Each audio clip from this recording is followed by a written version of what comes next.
Good afternoon and welcome to Uniquely Urbandale.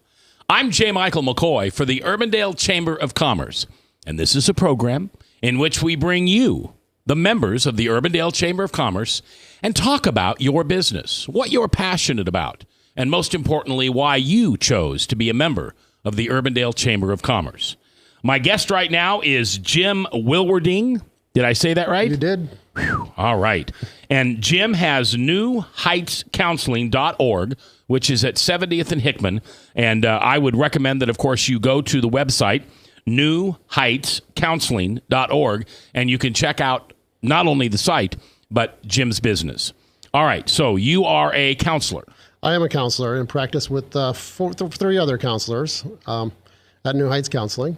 And what type of counseling do you personally specialize in? Myself, I specialize in all kinds of addictions work, as well as adjustment, depression, anxiety, family matters, okay, as well as spirituality.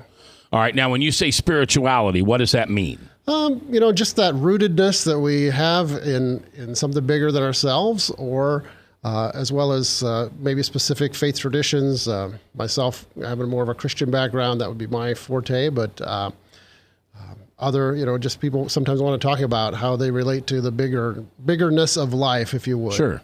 So if someone watching this was interested in having Christian counseling, you would certainly be qualified, but it doesn't have to be. If a person walks in who's a non-believer, you certainly can help them. Correct. With a lot of things. I always say that's one thing that I have that I bring to the table, but it isn't necessarily something that has to be part of everybody's process, because it's not part of everybody's journey. You're a Christian counselor, not necessarily a counselor that only counsels in a biblical worldview. Correct. Okay. So why? Why do you do this? Do you just like to listen to people complain and nag and, all that all day long? Actually, I really like to hear people's stories. Okay.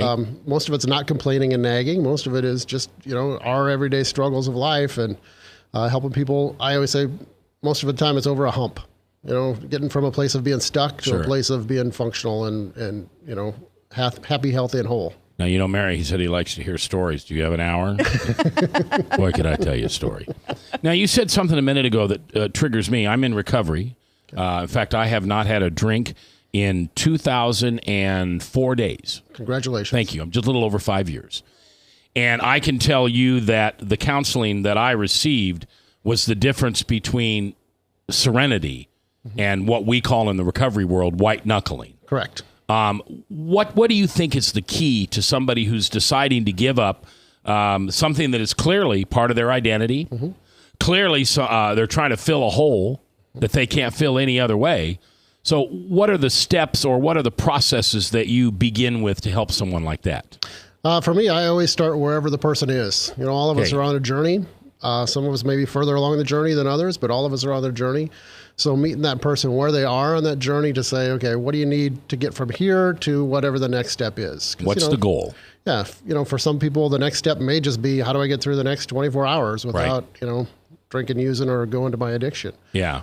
For other folks, it's something longer term, but, what's the next step for you? Now, do you also do marriage counseling as well as individual counseling? I do indeed, yes. So you take them both on? I do. In the same room? In the same room at the same time. Do you have to take like a piece of masking tape and put it down the middle of the room like my dad used to do in the back seat of the car? There have been, I have a rubber chicken in my office, and there have been occasions when I've needed to take the rubber chicken and say, if you don't have this, you don't get to talk. Oh, the talking stick. The talking stick, except a stick sometimes can be a little dangerous. Yeah. Oh, yeah. Right. How can you hurt somebody with a rubber chicken? Exactly. Right? Okay.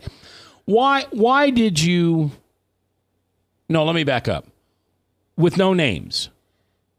What's been the most fulfilling experience you've had from, my words, not yours, disaster to incredible peace and serenity? I think for many people, there is a moment. Something clicks, something makes sense, life makes sense, the aha moment.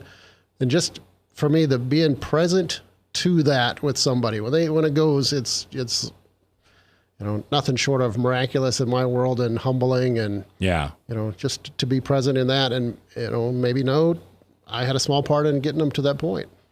Now, when you counsel someone, almost always, I would guess, you correct me, it's conflict. Conflict within themselves, within a relationship, something like that. I think that'd be accurate. What is one of the things, not necessarily the most important, maybe you know the most important, but what are one of the things that you try to teach or offer to people when it comes to conflict resolution? Internal conflict and really external conflict, I always say, comes down to 4 words. Think, say, do, and feel. Think, say, feel, and do. Correct. I'm 100% responsible for everything that I think, say, do, and feel, which means I'm 0% responsible for what anybody else thinks, says, does, or feels, and no one else is responsible for what I think, say, do, or feel. Yeah. If I can manage that, then I know what I'm in control of and what I'm not in control of. And I would imagine you deal with people who come to you with baggage of resentments. Oftentimes, yes. Those are the tough ones to get through. Mm-hmm. What are some of the tips that you try to pass on in getting rid of baggage?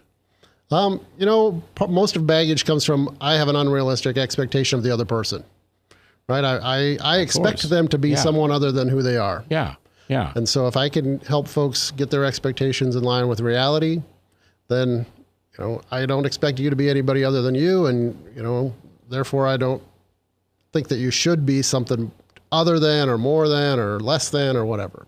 Is perception reality? We always hear that, but do you find that be true? I think that does shape so much of what we do.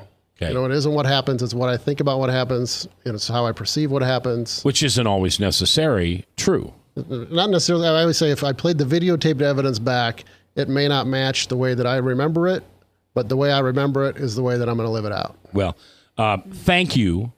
You're welcome. Thank you. I'm a guy that's been in counseling a lot of my life. Thank you for doing what you do. Well, you're welcome. Thank you. I really appreciate it. You probably don't know this, or maybe nobody's ever told you this, but you've saved lives. You've changed lives. You've given people hope where they were just sure there was none left. So thanks for doing what you do. You're welcome. All right, Mary, speaking of somebody who needs counseling, Mary, how are you? Membership I need director. some. Sign me up. No, you're perfect. You and your husband, Jim, are a great couple. Member of the Urbandale Chamber of Commerce gives you great benefits. And you can find out those benefits almost every Tuesday morning, 9 o'clock at the Chamber office. Absolutely. We're going to tell you how to better market your business, how to get more education on tackling some of those topics you're facing in your business. We're an advocate for business, and we also have a lot of networking opportunities for you to meet others and to spread the word about wonderful programs and services like the member you just heard from. So it's a great opportunity to get involved, be engaged, and every Tuesday, 9 a.m., we serve coffee and we talk about the membership and how it could help your business. Yeah, and someone, speaking of what Jim does, someone who is seeking a counselor needs a confidant. They need a place to trust. Absolutely. When they say, hey, do you know any good counselors? Well, actually, we do have one. We have several at this business, and they are a member of our chamber, and I'd recommend you at least go talk to them. Absolutely. Referring businesses and helping people is what we're all about. So it's very exciting to be a part of the organization and to have wonderful members like this. Yeah, what a great resource. Yeah. All right. Well, that's Mary Harken, and we appreciate you taking the time to listen and watch Uniquely Urbandale. For the Urbandale Chamber of Commerce, thanks for listening. I'm J. Michael McKoy.